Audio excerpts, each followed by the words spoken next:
جنت کا تحیہ ہے، اور اسی لیے اس دنیا میں مومنین کے درمیان جو کلچر ہے وہ بھی آپ دیکھیں گے کہ ایک مومن جب دوسرے مومن سے ملتا ہے تو سلام علیکم کہتا ہے۔ سلام علیکم ہمارا تحیہ ہے، ہمارا تحیہ پہلے کہ سلام علیکم، پھر کہیے علی مدد، پھر وعلیکم السلام مولا علی مدد۔ ٹھیک ہے بھئی، یہ روز مرہ کی ہماری تہذیبی ثقافتی باتیں ہیں، یہ بھی اگر میں ڈسکس نہیں کروں گا تو یاد رکھیے کوئی اور نہیں کرنے والا۔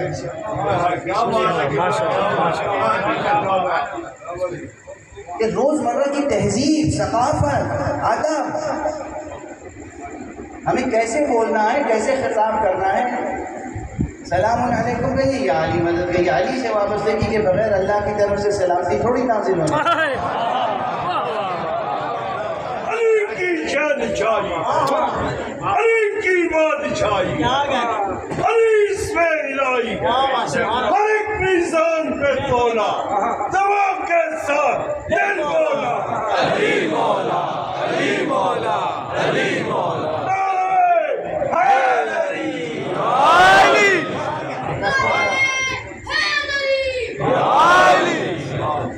اللہ سے جو کچھ حاصل کرنا ہو وہ مولا علی سے کہہ کے حاصل کر سکتے ہیں، کیونکہ دست خدا علی ہیں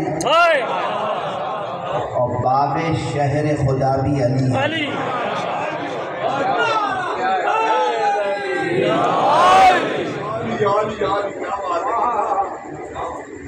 دست خدا عین اللہ علی ہیں، ید اللہ علی ہیں، جنب اللہ علی ہیں، وجہ اللہ علی۔ علی سے تو ایک بقدر سر سوزن بھی کوئی دور ہوا تو وہ جانے اور جہنم۔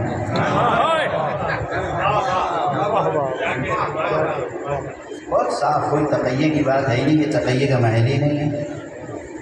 میں کہتا ہوں ہر چیز میں تقیہ کر لیجیے گا، ولایت علی کے سلسلے میں تقیہ نہ کیجیے۔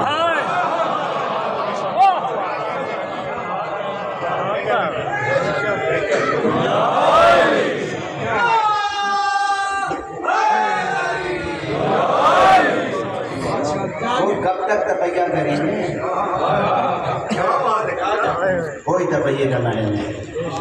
اسلام میں توحید حق صمدی کے بعد نبوت، اور نبوت کے بعد ولایت۔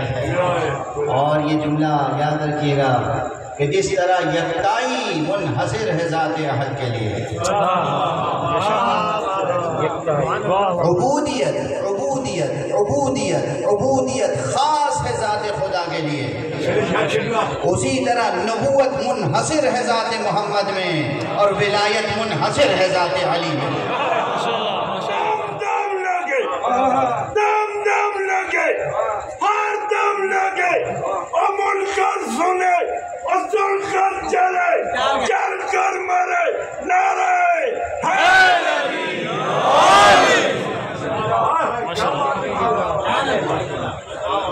عبودیت بندگی عبادت اللہ کے علاوہ کسی کے لیے نہیں ہو سکتی۔ قیام ہوگا تو اللہ کے لیے، رکوع ہوگا تو اللہ کے لیے، سجدہ ہوگا تو اللہ کے لیے، نماز ہوگی تو اللہ کے لیے، عبادت ہوگی تو اللہ کے لیے۔ کسی غیر خدا کے لیے عبادت حرام ہے، عبادت خاص ہے ذات خدا کے لیے۔ کسی بھی طرح کی عبادت کسی غیر خدا کے لیے جائز نہیں۔ جو بات ہم لوگ یہاں تہذیب کا حصہ ہے، ہماری ثقافت کا حصہ ہے، ہماری طریقت کا حصہ ہے، ہمارے مسلک کا حصہ ہے، ہمارے مذہب اور دین کا حصہ ہے، اس کی ظرافت اور نزاکت نہیں سمجھ پاتے لوگ، اس لیے الجھتے ہیں۔ ہر طرح کی عبادت صرف اور صرف خدا کے لیے ہے۔ یہ اور بات ہے کہ خدا کے کہنے کی بنا پر ہی محمد اور آل محمد کی اطاعت ہی عبادت خدا ہے۔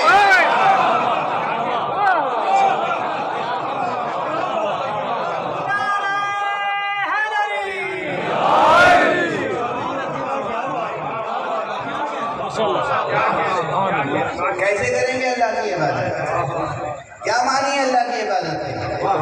بغیر محمد کے اللہ کی عبادت ممکن ہے؟ ہم اپنے ذہن سے، اپنے تخیل سے، اپنی تخلیقی صلاحیت سے، اپنی بصیرت یا بصارت کی روشنی میں ہم اپنے تجربات، واردات اور اپنے افکار کے نتیجے میں کوئی نظام عبادت بنا سکتے ہیں خدا کے لیے؟ کوئی بدعت ہوگی۔ محمد و آل محمد بآواز بلندتر صلوات۔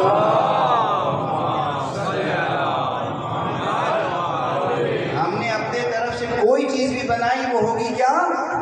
بدعت اور حرام۔ بدعت اور حرام، خروج از دین سے خارج ہو جائے گا۔ فسق ہے یا فسق ہے یا بدعت۔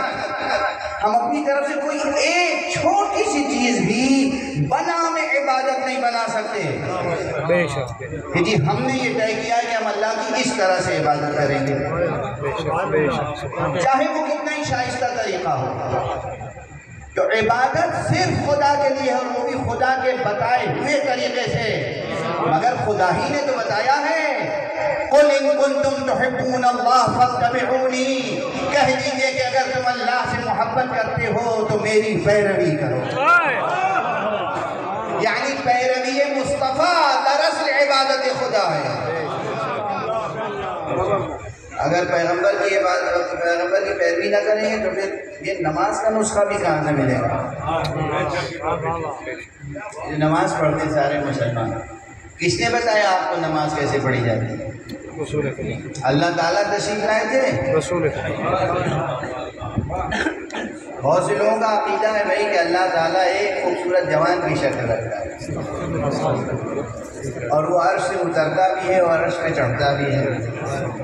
ایک بہت بڑے علامہ ہیں، میں انہیں عین سے نہیں الف سے علامہ لکھتا ہوں۔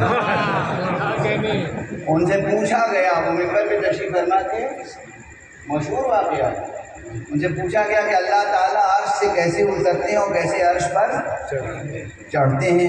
وہ جلدی سے ممبر سے اترے اور پھر ممبر پہ چڑھ گئے، کہا جیسے میں اترا ہوں ویسے اللہ اترتے ہیں، جیسے میں بیٹھا ہوں ویسے اللہ۔ تو ایسی اسلامی تہذیب و ثقافت و فکر و دینیات سے بچنے کی ضرورت ہے، ٹھیک ہے؟ اللہ تعالیٰ تشریف نہیں لائے تھے نماز سکھانے کے لیے، قیام، رکوع، سجدہ۔ کس نے سکھایا قیام، رکوع، سجدہ؟ یہ نماز سیرت مصطفیٰ کا حصہ ہے صلی اللہ علیہ وآلہ وسلم۔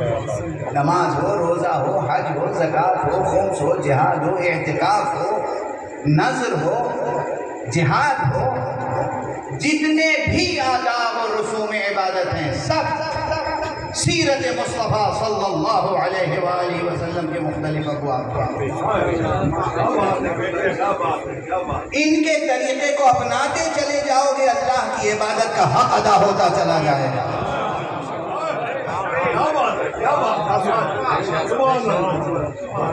ان کے بغیر تو کچھ نہیں۔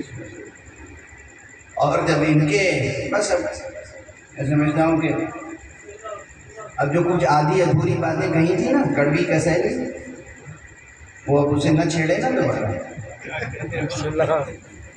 اب وہ ٹھیک ہے، اتنا کافی ہے اشارہ، کہتے ہیں عقل مند کے لیے اشارہ کافی ہوتا ہے۔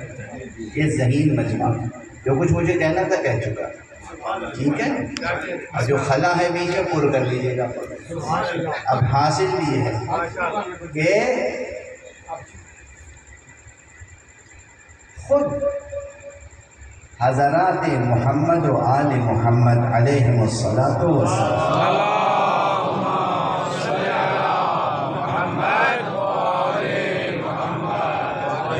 انہوں نے اللہ کی بندگی اور عبادت کر کے ہمیں سکھایا کہ اللہ کی عبادت و بندگی کیسے ہوتی ہے۔ اسی لیے ان کا عمل ہے حجت۔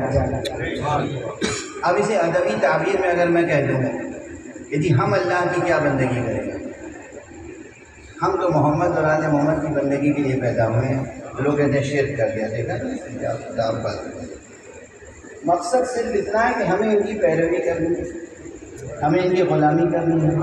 ہم جب تک ان کا دامن نہیں تھامیں گے، ان کے نقش قدم پہ نہیں چلیں گے، اللہ کی عبادت کا حق ادا نہیں۔ مفہوم بہت واضح ہے، مفہوم بہت واضح ہے، ہمیں یقیناً ان کی پیروی کرنی ہے ہر کام میں۔ اچھا، اب وہ بالکل ہی ادھوری نہ رہ جائے بات، تو ایک دو جملے میں عرض کر کے آگے بڑھوں۔ میں نے ایک جملہ کہا تھا نا کہ نظر و نیاز کی بھی بات ہوئی اور سلام کی بھی بات ہوئی، بہت سی باتیں ہو گئی، بہت سی ڈائریکٹ میتھڈ میں ہوئی اور بعض باتیں بین السطور ہیں انڈائریکٹ میتھڈ میں، تو اس وقت اور کرتے رہیے گا۔ میں نے کہا تھا وہ جان آخری ہیں، اس کی بارگاہ میں نظر کرنا ہو تو نظر جان نقد جان پیش